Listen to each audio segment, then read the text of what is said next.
Seorang petani dari kawasan pesisir Pati membeberkan tantangan besar yang dihadapi para petambak dan petani di wilayahnya sejak krisis moneter tahun 1998. Dalam sesi tanya jawab langsung bersama ahli perikanan dan pertanian, beliau menyampaikan perubahan drastis yang terjadi akibat lonjakan harga udang windu kala itu, yang menyebabkan sawah-sawah berubah menjadi tambak. Namun, akibat penggunaan pestisida dan pakan buatan yang tidak ramah lingkungan, kesuburan tanah rusak dan produksi udang menurun drastis. Awalnya udang windu berkembang pesat karena harga tinggi, namun penggunaan bahan kimia merusak tanah. Kini tambak-tambak itu tidak produktif lagi, bahkan budidaya faname dan nila pun sering gagal, ungkap beliau. Ia juga mempertanyakan kemungkinan mengembalikan fungsi lahan menjadi sawah serta menanam di bawah tegakan jati, yang selama ini dinilai tidak efektif karena persaingan nutrisi dari akar jati. Menanggapi hal tersebut, narasumber memberikan solusi konkret. Ia mendorong beliau dan petambak lain untuk membangun tambak dengan kedalaman 4-6 meter agar air stabil dan tidak mudah memanas, yang kerap menyebabkan kematian massal ikan. Menariknya, sistem yang ditawarkan tidak memerlukan pakan buatan. Cukup gunakan rumen sapi, kotoran ayam pedaging, dan ampas tapioka. Tambahkan udang windu sebagai dekomposer alami, jelasnya. Ia juga menyarankan penggunaan sistem ekosistem alami dengan komposisi udang, bandeng, dan nila dalam jumlah seimbang. Menurut perhitungannya, tambak seluas 2.000 meter persegi dengan sistem ini dapat menghasilkan ratusan juta rupiah hanya dalam 7 bulan. Kejadian ini dimulai dari sekitar tahun 98 ketika saat itu harga udang windu naik drastis karena adanya kenaikan dolar, sehingga sawah-sawah yang di dekat tambak berubah menjadi tambak. Baik. Untuk dibudidayakan udang windu. Namun karena penggunaan pakan kemudian pestisida untuk membunuh terisiban dan sebagainya, akhirnya tanyanya beracun sehingga sekarang tidak mungkin lagi ada udang windu. Oh ya, kemudian pertanyaannya adalah gimana cara mengembalikan lagi kesuburan tambak itu. Kemudian saat ini beralih ke faname, tapi tidak bertahan lama, susah untuk panen, hampir semua gagal. Kemudian berpindah ke ikan nila. Kalau di Pati mulai dikembangkan nila salin karena rasanya lebih gurih. Betul. Tetapi ternyata awal-awal mudah, tapi sekarang susah lagi. Ya. Solusinya seperti apa? Baik. Yang pertama. Yang kedua, akhirnya dalam kondisi seperti itu, sawah yang menjadi tambak, kemudian mulai rame-rame lagi mau dirubah sawah lagi. Bagaimana caranya untuk menghilangkan salinitas dan sebagainya supaya bisa jadi sawah lagi, karena beberapa pengalaman gagal terus. Baik. Gitu. Yang ketiga, ini kebetulan di Pati juga ada hutan jati. Ini beberapa petani itu mengembangkan tanaman di bawah tegakan jati. Kira-kira yang cocok apa? Baik. Pernah budidaya porang, sempat tumbuh hampir 1 meter, tapi ternyata tidak panen, gagal. Kemudian ada juga dari petani yang katanya kalau tanam di bawah jati, kita memupuk tanaman, maka akar jati itu kemana-mana sehingga akan menyedot semua nutrisi yang diberikan. Betul. Jadi akhirnya solusinya seperti apa? Terima kasih Pak Bayu. Assalamualaikum warahmatullahi wabarakatuh. Oh, ini kelas paling lengkap ini nanti ini. Ayo sekarang ke udang. Udang windunya masih ada enggak Pak di sana Pak? Sudah ada. Sudah ada. Baik. Bapak masih punya tambak? Insya Allah sekitar 2.000 meter. 2.000 meter. Dari jalan dekat atau jauh? Dekat. Begini, Bapak mau jadi tambak atau jadi sawah? Kalau yang lokasi ini agak jauh dari sawah, susah. Jadi saya karena ke belakangnya semua sungai. Iya, masih ada tambak-tambak sehingga jaraknya jauh. Baik. Masih. Berarti kalau bisa untuk jadi tambak lagi. Ya, yang jauh dari sawah tetap jadi tambak. Begini Bapak Ibu, jadi miliarder itu bukan hanya dari ayam loh ya. Semua bidang bisa jadi miliarder. Ayam itu kan gara-gara tanggung jawab buang sampahnya Bapak Ibu aja. Nah, kalau kita punya tambak 2.000 meter, Bapak mau jadi tambak serius mau enggak Pak kira-kira Pak? Saya ajari 2000 meter pun bisa jadi miliarder kok Pak. Syaratnya satu. Kalau tambak itu kan sering banjir tuh Bapak Ibu. Supaya tidak banjir, supaya ikannya tidak kabur, tolong buat dalam, wajib. Terus kalau ikannya kemarin ini, kalau Bapak sudah cerita ini sebentar rusak, sebentar mati, penyakitan, berarti kedalamannya maksimal cuma 70 cm. Betul atau salah Pak? Kalau kedalaman kolam 70 cm atau 50 cm Bapak Ibu, ini resiko terlalu tinggi untuk tambak. Matahari tembus tidak ke dalam. Kalau matahari sudah tembus ke dalam, bakteri berkembang luar biasa, terjadi bom plankton, maka matian ikannya. Terus yang kedua, airnya panas. Jangan melihara ikan sambil direbus ya.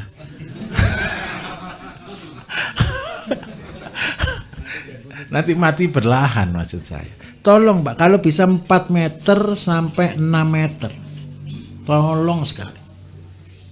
Kalau memang sudah kawasan tambak, kan tidak ada anak main ke situ.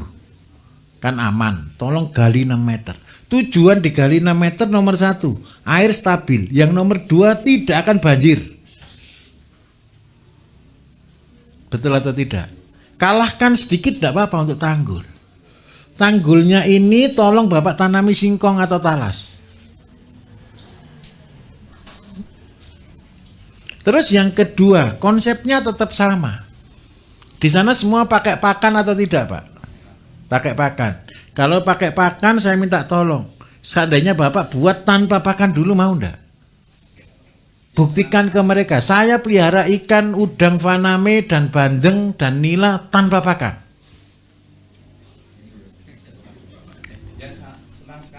Senang sekali kan? Nah, Bapak buat dulu, yang penting Bapak berhasil dulu dan panen. Jeleknya kan cuma satu. Karena ini dalam, berarti faname kita tidak bisa banyak. Tapi yang bisa banyak di sini bandeng plus nilanya. Nilanya kan biasanya datang sendiri Pak ya. Di budidaya, oke, tidak datang sendiri ya. Kadang-kadang nilainya kan masuk sendiri kan gitu biasanya kan. Nah oke, bandeng dan nila. Ayo kita hitung sama-sama. Seandainya lahannya 2000 meter.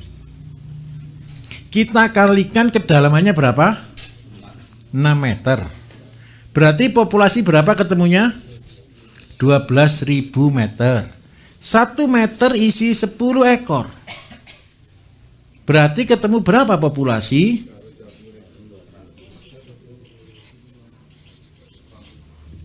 120.000, betul ya? 120.000. Ini untuk nila dan bandeng, berarti seandainya kita bagi 60 atau anggaplah 2 rean.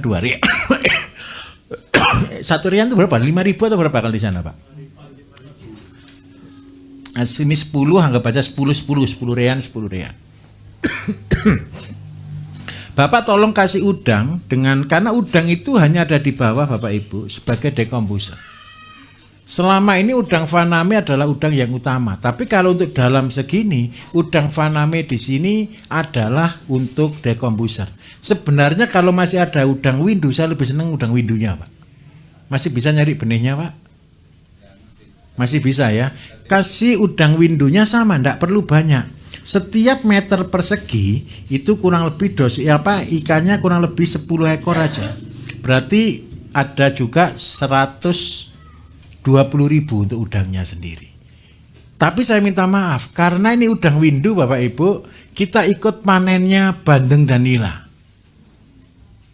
Paham maksud saya? Panennya bandeng dan nila paling cepat kan 6 bulan sampai 7 bulan Pak. Sudah kita hitung 7 bulan. Tapi tanpa beli pakan. Supaya apa? Besok ketika panen udang windunya ketemu size-nya 1 kilo isi 4 atau 1 kilo isi 5 aja. Bisa harga 200.000 kan Pak? Tenang saja, saya hitungkan Pak. Saya ini senang tukang hitung Pak. Dengan cara ini bagaimana? Begini, Bapak mau ya jadi percobaan saya di sana ya. Bapak buat kolamnya, terus yang kedua tanpa beri pakan. Berarti yang diberikan pertama kali apa Bapak Ibu kemarin? Bisa cari rumen sapi Pak?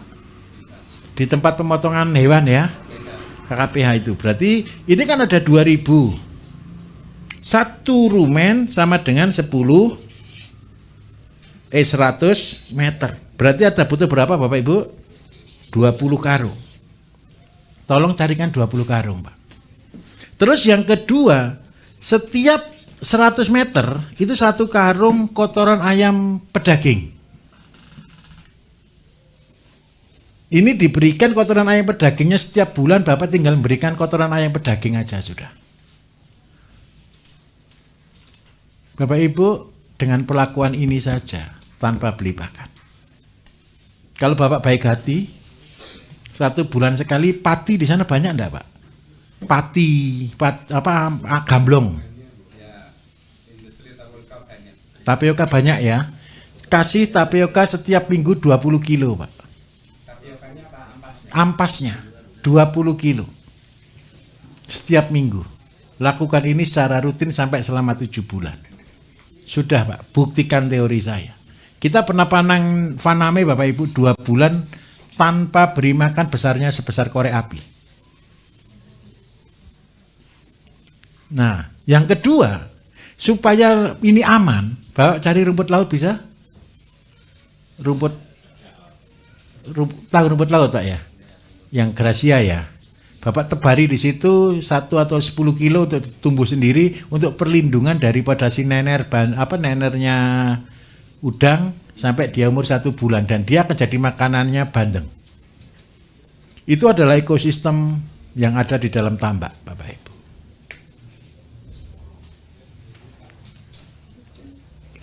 Dengan cara ini, seandainya bandeng size-nya ketemu 1 kilo isi 3, nila 1 kilo isi 5, kemudian udangnya 1 kilo isi size-nya 30 atau 20 lah paling jelek. 30 atau 20 lah sudahlah, anggap aja ini. Ini nanti size-nya bisa 5 kok. Sehingga apa Bapak Ibu ketemu berapa kalau begini ceritanya? Bandengnya tadi berapa ribu? 60.000. 60.000 dibagi 3 ketemu berapa Bapak Ibu? Ini 60 dibagi 5, 120.000 dibagi 20. Kalau dihitung berapa uangnya ini? Ini aja kali harga 20 mik baterai. 20.000. 20.000 ketemu berapa? Kalau nila anggap aja 20.000 juga. 300. Kalau ini kali harga 100.000 aja. Ketemu berapa? Tolong Pak buktikan.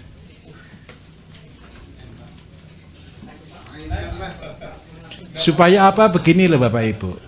Ingat baik-baik, kata-katanya Bapak tadi gimana?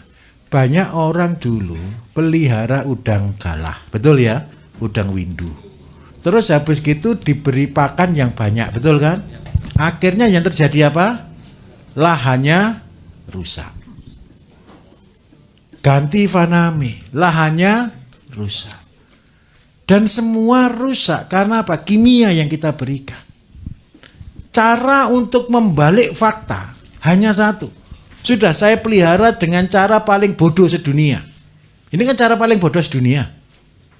Nggak ngasih makan, nggak ikut arus, nggak ada apa-apa. Tinggal jaga saja. Soalnya resiko terbanyak juga jaga itu, Pak. Kalau nggak dijaga itu bisa pindah ke truk dalam waktu. Nah, karena itu saya cara memulihkan lokasi seperti ini. Kenapa saya minta 6 meter kalau boleh? Yang pertama, saya tidak butuh tanah lagi yang terkontaminasi. Terus yang kedua, stabil. Dan yang ketiga, aman dari banjir. Karena tanggulnya naik bisa 2 meter lebih ini. Terus yang berikutnya ada tanamannya di atasnya, aman. Air meluber kayak apapun, tempat kita masih tetap aman. Kalau ada tanamannya, kalau ada banjir. Terus kasih bonus Pak ya, kadang-kadang daunnya dibuang ke kolam ya, untuk talesnya. Oke, bisa diterima Bapak? Terus yang kedua tadi apa? Itu aja ya tadi apa? Yang sawah ya, baik sebentar, oke. Ini juga Bapak saya buat sulapan lagi, bekas tambak. Oke. Bapak Ibu, pernah tahu lahan gambut? Lahan gambut itu lahan apa? Gambut itu apa? Pupuk yang kerendam. Sehingga apa jadinya? Asam. Pak ini pakai demonstrasi lagi. Bapak hanya buat satu pupuk aja, namanya pembenah tanah. Bisa buat? Yakin sudah bisa? Tanpa pupuk urea, tanpa pupuk horti, tanpa pupuk apa-apa. Asal bekas tambak loh ya. Cuman pakai pembenah tanah saja. Nanti saya cuma butuh KCL, nanti usia 45 hari sampai 60 hari. Sudah. Sama ZPT. Sudah. Nggak usah pupuk apa-apa. Tanamannya saya jamin 100% bagus. Kenapa kok begitu Bapak Ibu? Bekas tambak itu dikasih makanan enggak? Kotoran ikannya keluar atau enggak? Kotoran ikannya di mana? Ketika ini dikasih pembenah tanah, tapi cuma sekali loh Pak ya. Habis gitu pakai pupuk Pak. Ini untuk program untuk membuat paradigma orang biar berubah. Kalau dilakukan 2 kali hasilnya jelek. Tapi kalau cuma sekali saya jamin pasti bagus. Kenapa kok bagus Bapak Ibu? Pembenah tanah yang Bapak Ibu semprotkan ke sini mengubah nitrit menjadi nitrat. Dan ini menjadi pupuk terbaik untuk tanaman. Tapi tetap ngasih KCL sama ZPT Pak ya. Ikut SOP, tidak usah buat pupuk horti, tidak usah buat pupuk urea. 1 hektarnya buat pembenah tanah 7 liter. Disemprotkan 5 hari sebelum tanam, setelah ditanam sudah lakukan biarkan aja. Dan hasilnya akan bagus. Bagusnya bukan karena pembenah tanahnya loh Bapak Ibu. Bagusnya karena di sini sudah banyak pupuk. Sama dengan orang yang punya lahan gambut. Lahan gambut itu pupuk. Tanah yang sangat subur. Tapi gara-gara kerendam jadinya asam. Supaya dia tidak asam dilakukan drainase. Harus dibukanya salurannya nih loh. Saluran gajahnya harus dibuka semua supaya air surut. Terus yang kedua dikasih pembenah tanah. Maka yang namanya gambut akan berubah kembali menjadi pupuk. Supaya cecep netralnya kasih abu. Nah, kalau Bapak mau di sini kasih abu dari sekam. Nah, abu dari sekam banyak mengandung kalium.